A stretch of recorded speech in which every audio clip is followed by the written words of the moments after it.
There's a civic side, though, as well. A Christian view of social justice insists that man is a social being who cannot flourish apart from moral communities. It considers civil society, where citizens come together to solve common problems, the realm where our hopes for justice are most likely to be met. In this, it agrees with the French observer of early America, of course, Alexis de Tocqueville. Citizens in a democracy, he says, become powerless if they do not learn voluntarily to help one another. Let me underscore that.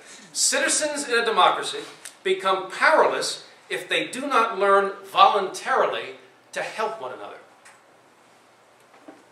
You know, when a Frenchman talks about the United States and gets it right, you just want to cheer.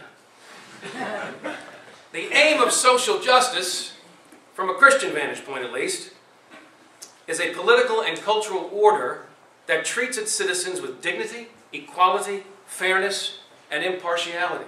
Its goal is not a welfare state that promises happy outcomes for every person, but rather a society where people have greater freedom and opportunity to live out their highest aspirations as men and women made in the image of God.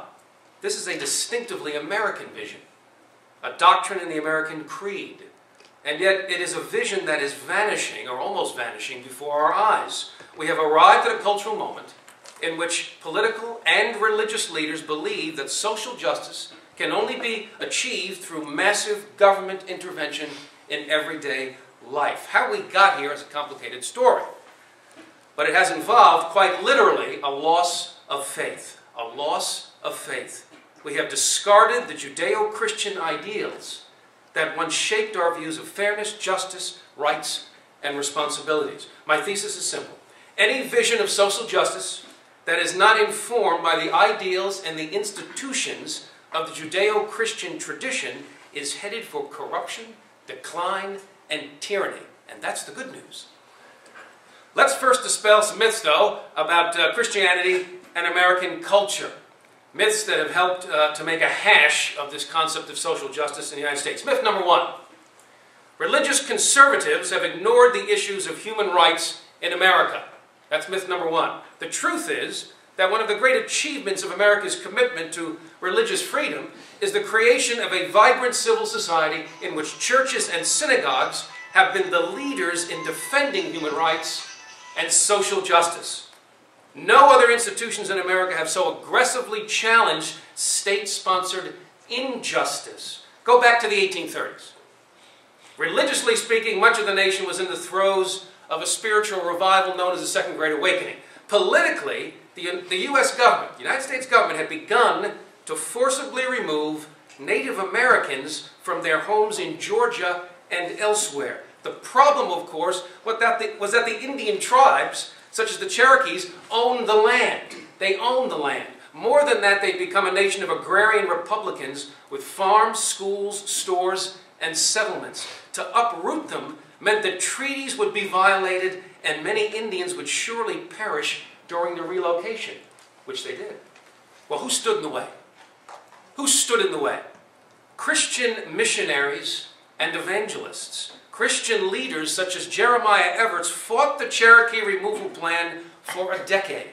Petitions flooded Congress. Ministers were harassed and jailed. Listen to Everts. The Cherokees are human beings, he argued, endowed by their Creator with the same natural rights as other men. In what ranks as a criminal episode in American history, Orthodox Christians raised the most important voice of protest. Consider the national debate over slavery. 1834, evangelical businessman Lewis Tappan helped launch the American Anti-Slavery Society, which became the most important anti-slavery group in the country. Charles Finney, a leading revivalist in the 1830s, made Oberlin College his preaching base. Over there, Fiery Finney, a hotbed of abolitionist rhetoric and a center for the Underground Railroad. Harriet Beecher Stowe, daughter of the evangelical minister Lyman Beecher, used popular literature as an instrument of religious conviction. According to Mark Knoll, over there at Wheaton College, her novel Uncle Tom's Cabin ignited anti-slavery sentiment because of its, quote, forceful summation of Christian revelation. Uncle Tom's Cabin. Forceful summation of Christian revivalism. 1854, more than 3,000 New England clergymen signed a petition opposing passage of the infamous Kansas-Nebraska Bill, which would have extended slavery into the Northwest Territory. The spread of slavery, in their view, would reduce the region to a moral and spiritual wasteland. Listen to the ministers. The question ceases to be whether black men are forever to be slaves, argued Baptist leader Francis Whalen, but whether the sons of Puritans are to become slaves themselves. U.S. Senator James Mason from the slave state of Virginia denounced the ministers as, quote, the most encroaching and arrogant class of men, unquote. Sound familiar? This encroaching and arrogant rabble would help create the first anti-slavery party, the party of Lincoln, the Republican Party. Myth number 2.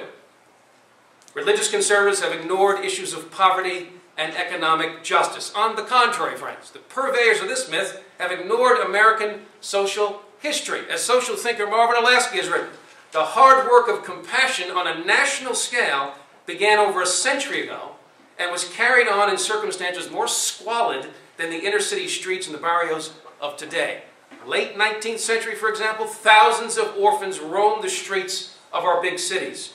Infant mortality rates were 10 times the present levels. Walk along the streets any day, wrote a reporter in Cincinnati, and you'll meet opium slaves by the score. Bible-believing Christians went out to meet them. During this period, says Olasky, a successful war on poverty was waged by tens of thousands of local charitable and religious groups around the country. They made moral demands on recipients of aid.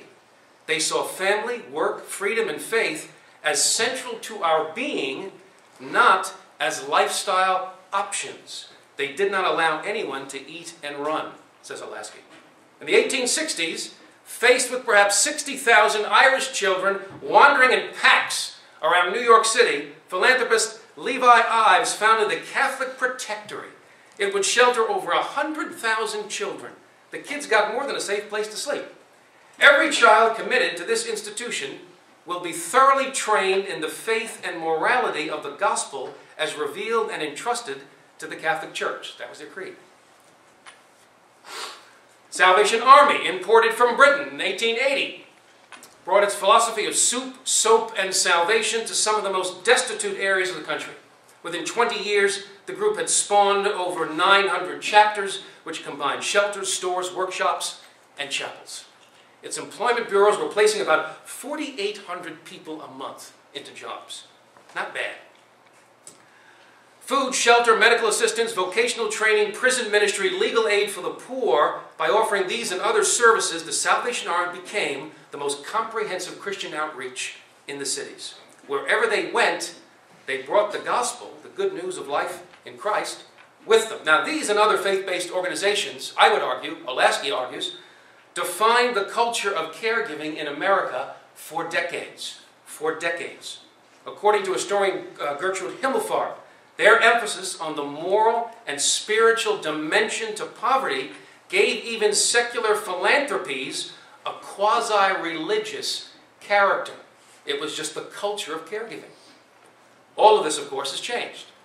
Secular charities have become mostly demoralized, as the examples in Boston, New York, and Washington suggest.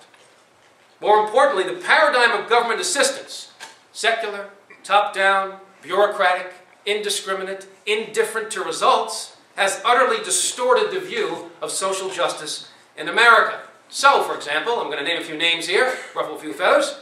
So, for example, the left-leaning evangelical Jim Wallace, I think, echoes the liberal mantra that equates federal spending with social compassion. In his book, God's Politics, Mr. Wallace quotes from the prophet Isaiah about God's concern for the poor.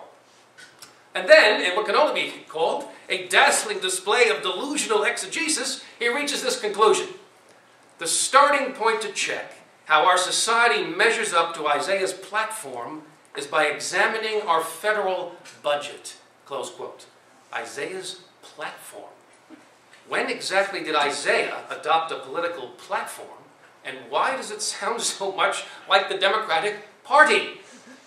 did we get from the plaintive cry of an Old Testament prophet to the size of the federal trough?